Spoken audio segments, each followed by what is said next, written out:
This is more Gilbert's story than mine. He was one of our maintenance men, and when an aircraft would get shot down or crash, he would have to go out and assess the damage and either be part of destroying it in place or getting it ready to lift out of the landing zone. And we went out for a mission to pick up a downed ship one day, and he was out there to,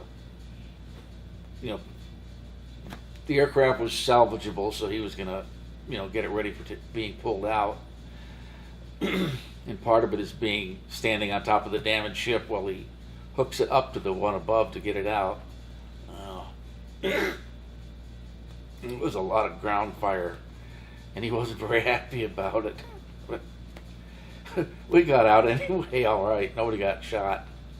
And we landed, and this friend of mine from another ship come over, and he says, man, he said, I thought you were dead. And I said, why? And he said, you didn't see it? And I said, no, I see nothing. He said, well, there were actually 50 caliber tracers going through one door of your ship, coming out the other side. And I said, I didn't see a thing. And then Gilbert was standing next to me, and he says, man, I was in there, and I was on the ground, and I don't like it, and I want out of maintenance. I don't want to be this rigger anymore. That's what they were called, riggers. So I went to my platoon leader. I had to find him in the officers club. And I talked to him for a few minutes. I said, I know we're getting a new crew chief in. I want to just replace him with a maintenance man, and maintenance can have the new crew chief as a mechanic. And I said, could you talk to the fly, our maintenance officer, that's what we called him, fly. And he said, all right, I'll talk to him tomorrow. And I said, well, he's right there at the end of the bar, sir. He says, well, he just had a fight, and I punched him out. So he says, we're not talking right now. We'll talk when we're on duty. So I did. I got Gilbert. He was a good crew chief. But they had more fights in an officers club than they had in the enlisted man's club.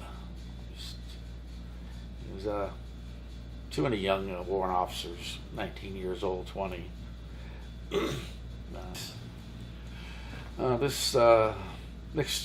next one was a planned mission.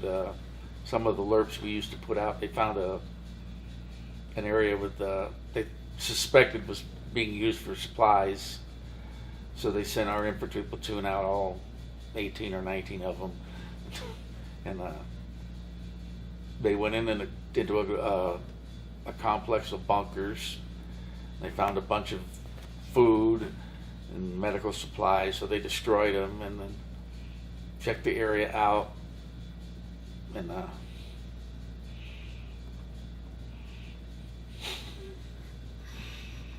then we they asked for a mad minute. That's when you just fire your weapons, make sure that they hadn't fired them in a while, and they wanted to make sure everything was operational, so they opened up and shot up the countryside. And then we came in. Actually, I didn't, because I used my rank and switched places with somebody else. He took my mission, and they landed, and then coming out, the one of the ships was pretty bad shape, and it didn't have enough power to get itself out. So instead of just leaving it back there, they make like a circle, go around, and make sure you can get up, and then all hell broke loose as they were doing that, and the whole platoon was shot down. We lost all our aircraft.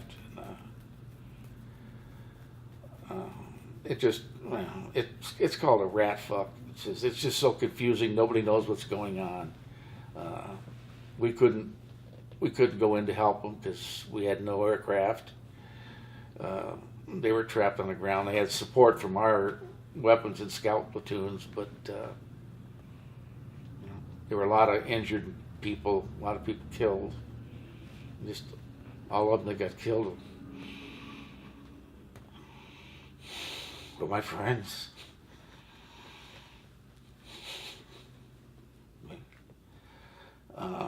Most of them were card playing buddies. I said North Fields, Tyson.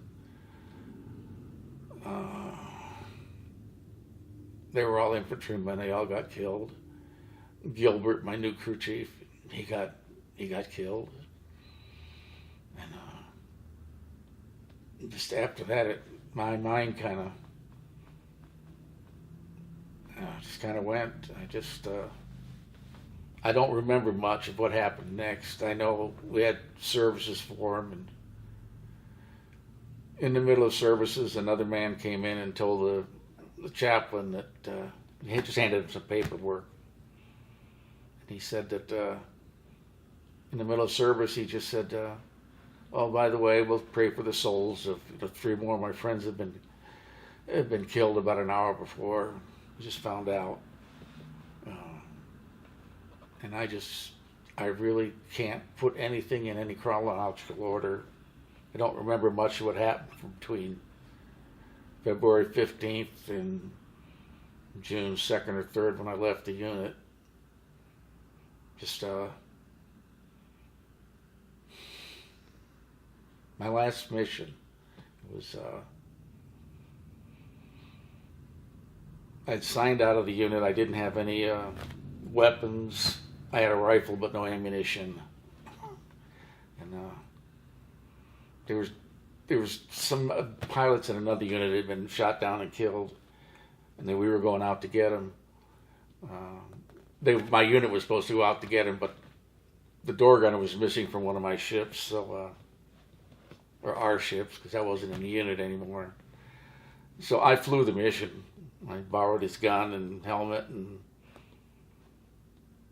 that was my last day in the unit. I went out and picked up a couple of bodies, and then I just went home.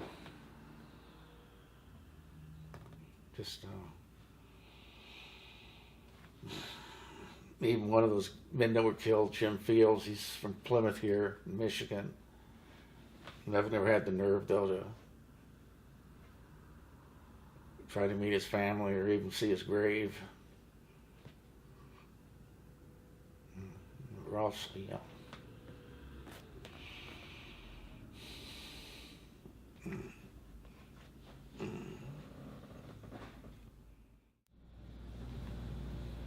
Dan, do you think we should have been in Vietnam?